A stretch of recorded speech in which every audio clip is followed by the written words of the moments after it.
Assalamualaikum warahmatullahi wabarakatuh. Yang saya hormati Prof. Suherman sebagai dosen pengampu dan teman-teman sekalian. Perkenalkan nama saya Fatimah Nurzarani dengan NIM belakang 20032. Di sini ingin mempresentasikan tentang dari buku Entrepreneurship William and Andrew pada bab 14 yaitu pertumbuhan kewirausahaan dari startup hingga berkembang.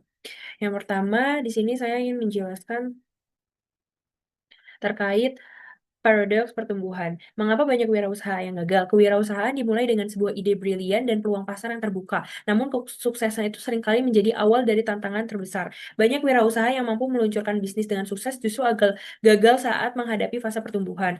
Biasanya gagalnya itu waktu untuk perencanaan dan mungkin tidak memiliki keterampilan manajerial yang dibutuhkan atau dalam operasional sehari-hari.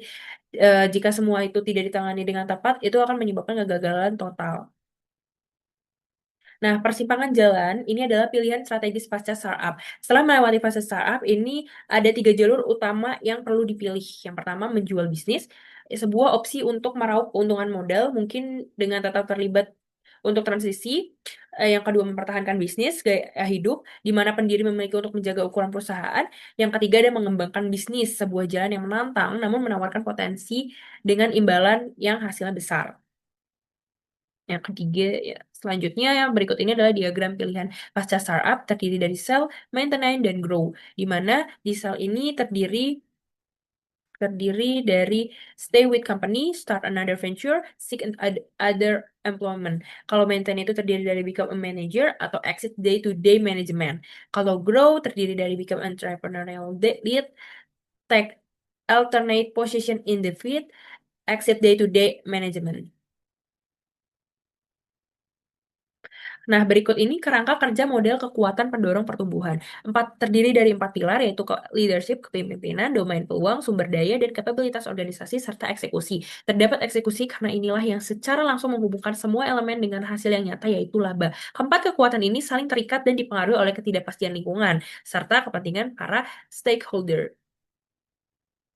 Nah, berikut ini ada diagram model kekuatan pendorong pertumbuhan. Diagram ini menampilkan lingkaran konsentrasi di mana intinya itu adalah eksekusi. Di lapisan dua itu dikelilingi oleh tiga lingkaran, yaitu kepemimpinan, domain peluang, dan juga sumber daya dan kapabilitas organisasi. Ketiga elemen ini menunjuk ke inti eksekusi. Pilar yang pertama, yaitu eksekusi. Nah, ini adalah yang paling krusial dari fase pertumbuhan. Pada tahap startup, operasional seringkali bersifat reaktif dan memadamkan api, fokus pada penjual dengan sedikit perhatian pada laba efisiensi. Namun, pertumbuhan yang cepat akan dengan cepat mengungkap kelemahan model ini. Masalah seperti ini contohnya seperti kehabisan stok, penagihan terlambat, dan arus kas yang menipis menjadi ancaman utamanya. Nah, eksekusi ini bagaimana cara mengelola? Berikut adalah solusinya. Solusinya yaitu manajemen siklus kas dan optimasi rantai nilai. Nah, siklus kas waktu dari mengeluarkan uang ke pemasok hingga menerima pembayaran dari pelanggan itu adalah nadi bagi perusahaan yang sedang tumbuh. Nah, memperpendek siklus ini seperti yang dilakukan Dell Computer itu bahkan mencapai siklus kasnya menjadi negatif secara drastis mengurangi kebutuhan akan pinjaman mahal dan meningkatkan efisiensi. Nah, fokus pada aktivitas inti memungkinkan perusahaan untuk lebih ramping, gesit, dan fokus pada sumber keunggulan yang kompetitifnya. Berikut ini adalah seri diagram menganalisis konversi kas Albercan Drilling Supply. Nah, pada grafik ini, pada tabel ini menunjukkan peningkatan hari penjualan luar biasa, hari dalam inventaris, hari dalam hutang, dan dalam periode dari tahun 2007 sampai 2009. Nah, pada gambar yang grafik yang di bawah ini itu adalah diagram alur yang menggambarkan periode 98 hari pada tahun 2009, menunjukkan aliran kas yang melambat. Nah, pada gambar yang di bawah sebelah kanan menunjukkan diagram periode konversi kas yang disesuaikan yang jauh lebih singkat, yaitu 55 hari setelah implementasi kontrol yang lebih baik, menunjukkan dampak positif yang manajemen cash yang efektif. Berikut adalah pilar yang kedua, yaitu domain peluang. Nah, pada fase pertumbuhan awal, perusahaan harus memiliki fokus strategis yang jelas. Ini berarti menentukan dengan pasti di mana perusahaan unggul dan di mana ia menciptakan nilai terbesar, lalu mengalokasikan sumber daya yang terbatas untuk memperkuat posisi inti tersebut. Nah, selanjutnya yaitu ada diagram ekspansi ke candle. Nah, diagram ini menunjukkan lingkaran inti bisnis berupa candles. Di tengah dari lingkaran ini beberapa cabang kanan menunjukkan ke berbagai area ekspansi, ekspansi geografis, produk baru, new product, metode distribusi baru seperti online, katalog, dan akuisisi berupa GBI marketing. Diagram ini secara visual menjelaskan strategi ekspansi multi cabang yang dilakukan oleh Genke Candle.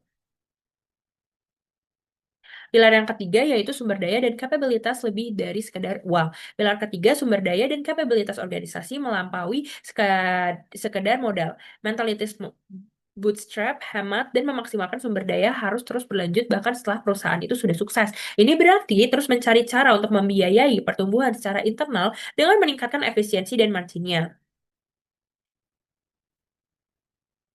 Pilar yang keempat yaitu leadership atau kepemimpinan.